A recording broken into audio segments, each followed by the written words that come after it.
Okay, guys. Good morning. Another entry for COMMGiving. The difference between mass selling.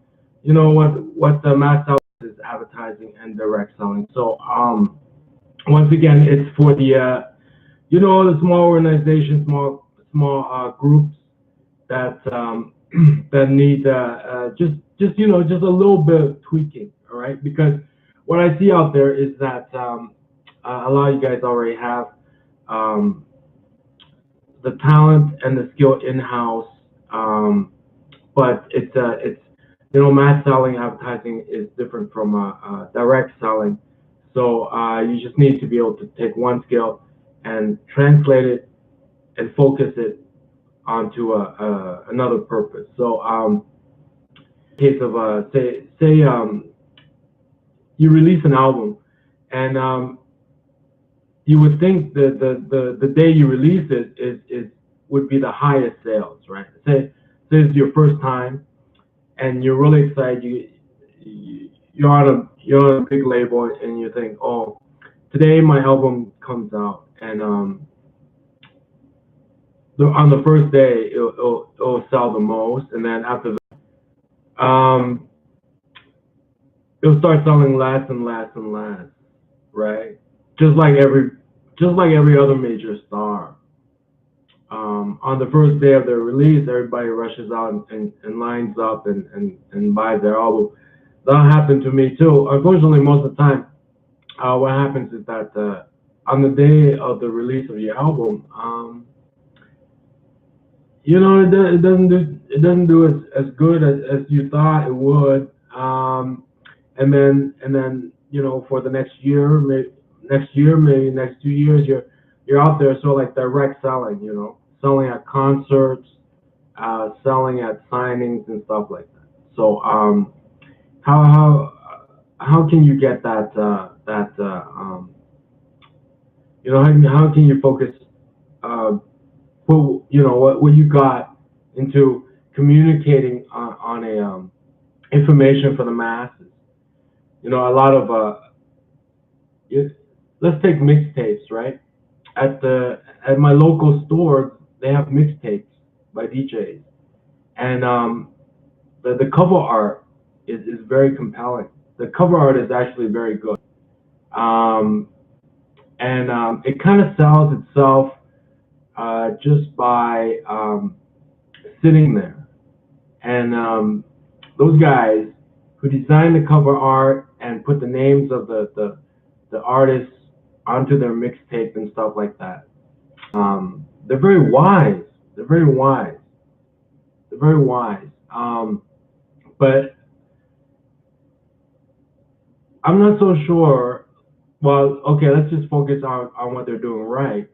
Is that they really know what they call the culture, the DJ culture, the genre, right?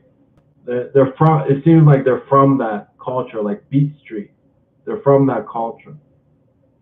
So it's very like if you're not into that kind of culture, Beat Street, hip hop, it wouldn't really catch your attention. But if you are, they're very wise about it, right? They're very good at it. So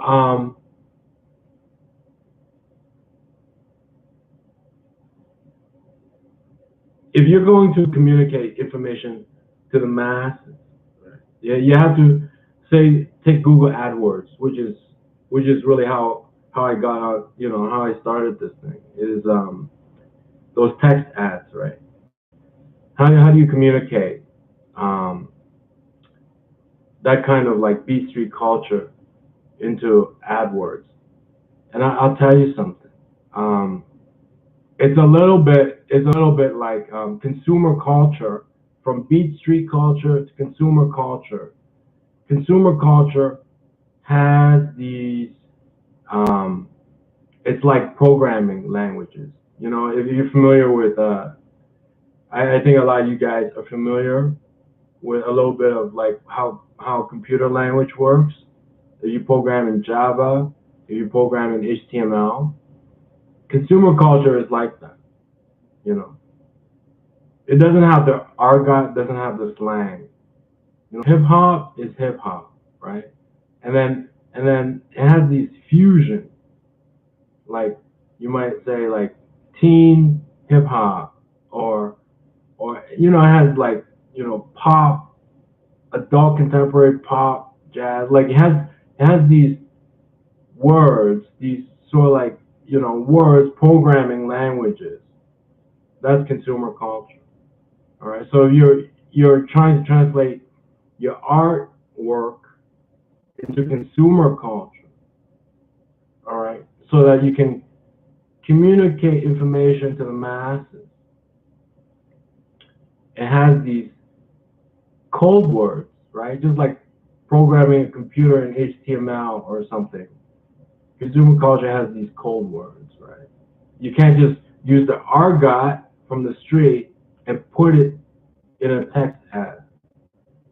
Because even though your fans, you would think, right, they actually do not search like that.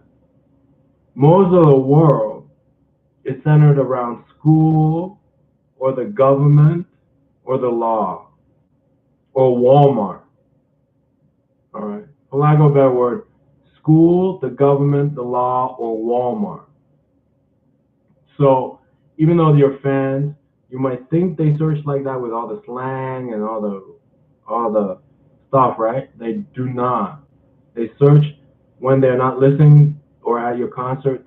They're searching in terms of school, the government, words that school uses, words that the government uses, words that the law uses, and words that Walmart uses. All right. So that's how to translate your art. That's very specific, very genre specific, and has all these, whole slang into consumer culture, all right, on the web. And that's how you can get found. That's how you can communicate information to the mass. And if you don't have that, so like Madonna, you don't have that track record, or U2 on the first day of your album release or any product release, it's just going to be another day. All right, that's what you can expect, and then all the selling is afterwards. But at least you have something there. If they like you, like from your video or a sample or something, at least you have something ready to sell. So that's today's COMMGiving. Okay. And so this is how I look after I organize my closet. I look a lot better. I look a lot better. All right? And it comes from organizing my closet. Why? Because I organize it into like sections,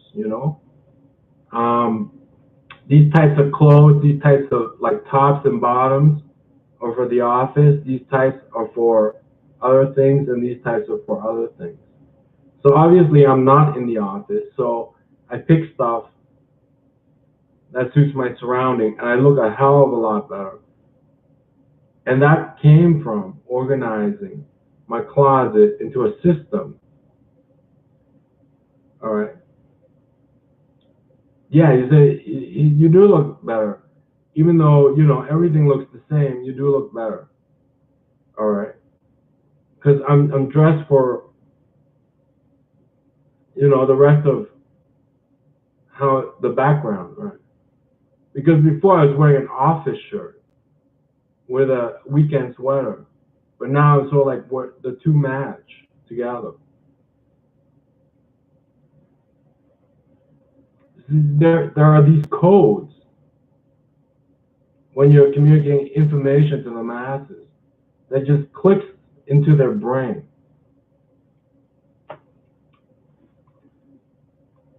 Why didn't I do it earlier? Because my room was messy. I'll see you guys later. Bye-bye.